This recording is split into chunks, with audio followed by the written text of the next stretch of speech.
We're going to look at one last example of using the concept that the net change in a quantity can be found using the integral of the rate of change of that quantity. In this situation, we're going to have a function where all we have about it is some data here. We don't have an algebraic equation to model the function. We just have values that are recorded at time intervals. So this is a situation where we have some water being pumped, and we've measured the rate that water is being pumped in gallons per minute. I'm going to refer to this, just to make it easier, as R of t for rate, and then we'll refer to that as t since it's not there, but we'll use that. Now, since we don't have an algebraic function, the best we're going to be able to do is to do some kind of approximation using a rectangular or a trapezoidal sum, right? Because we're looking for the area underneath this rate curve to give us the net change, right? Because the net change is the definite integral of the rate, so it's the area underneath that rate graph. So first thing we should do here is make a rough graph of this to see what it looks like, just to understand what we're doing here. So if we have, these are all nicely spaced at 5-minute intervals, and so we have 58 to start, we have 60, 65, 64, 58 again, 57, 55, 55, 59, 60, 60, 63, 63. So that's our graph, more or less. This is just roughly so we understand what we're doing. I'll try to connect all those quickly. Now we're going to use a trapezoidal sum to come up with this area, right? Because what we're looking for is all of this area underneath here.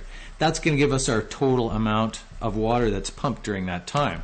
All right, so we're going to approximate it with trapezoids, the first of which being right here in this 5-minute interval, that area, and then the next one being here, and so on, right? All of these trapezoids. Now, we don't have to draw them all, but why don't I draw some just so we can see here. Now, if you haven't done a trapezoidal sum before, it's not that hard as long as you understand how to find the area of a trapezoid. The area of a trapezoid, I'll draw one over here. The area is the height on one side, the height on the other side, added together and averaged, and times the width. In other words, what you're doing is you're doing the average height. So you're doing h1 plus h2 over 2 times the width, the average height over the width, basically making it a rectangle. Now if we do that for this, let's get this, make that small right now. So if we're going to find this net consumption, in other words, all that area underneath there, the amount that's pumped in gallons is going to be the integral from 0 to 60 of that R of t dt. In other words, the area underneath that curve. We are going to say that this is approximately equal to our trapezoidal sum. So what we need to do here is we need to, for the area of this first trapezoid here, we need to use the height on the left, which was 58, and the height on the right, which was 60, and add those together, divide it by 2, times the width, which is 5. And so that's this one.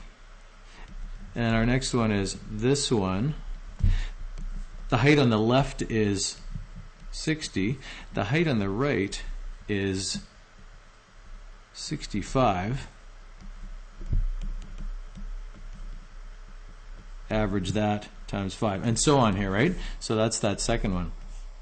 We're going to keep going here. I'm not going to write them all out because we're going to get the pattern here, right? The next one is 5 times 65 plus 64 divided by 2, and so on over here, right? Plus dot dot dot down to the very end one here, which is plus 5 over the last one is 63 plus 63 over 2. All right. Okay, so we have all of those trapezoids. There's that third one we'll look at here. There's that one. Now, to make this a lot easier, if people are using if people are coming up with a trapezoid sum, what they do is they make it easier by every single time you're multiplying by 5 and 2. So it's easier if you just factor that out to start with. 5 over 2. And then all you have left is all of this stuff. You have this, and this, and this, etc.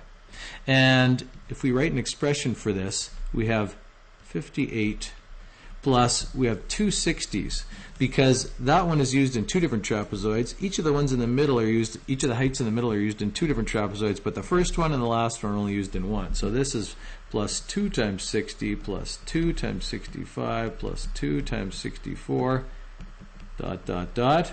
And the very last one is 2 times 63, and then plus the last single one, which is 63.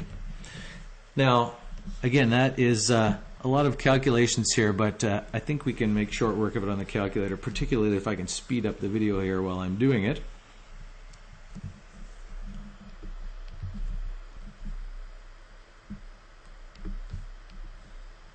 All right, so 1433 is the sum of all of that. And then, of course, we have to multiply it by our 5 over 2, 2.5. So we got 3582.5. That's our approximation for the total amount of water that was pumped. Roughly 3582.5 gallons. Now that's a pretty specific estimation because we're really only doing it roughly, obviously, with the data that we have. We only have measured values to 2 here, to 2 places, but that's our estimate we're going to go with here without getting into significant digits or anything like that. All right, so that even though we're going and doing a trapezoid sum for that, we're still using that concept that the integral of the rate of change gives us the net change in that quantity. All right, now we could be more general about that and write a function for this. And I realize it's not going to be very useful here because we don't have an algebraic expression to work with, but nonetheless we can write a function. If we call this the amount, total amount of water pumped, I'm going to call that A at t. We write it that it is the amount at 0 plus the net change, which is integral from 0 to t, of our rate. I was using capital R for that. We got to use a dummy variable here because this is our variable of that function, the upper limit of integration. This is just a dummy variable to use in the integral notation there. Now, this we said, or we were given that this was 0, so then our function is a little bit simpler. It's just A of t is integral from 0 to t of the rate, all right? That's that concept that we're using. Amount is integral of the rate of change of that quantity, all right?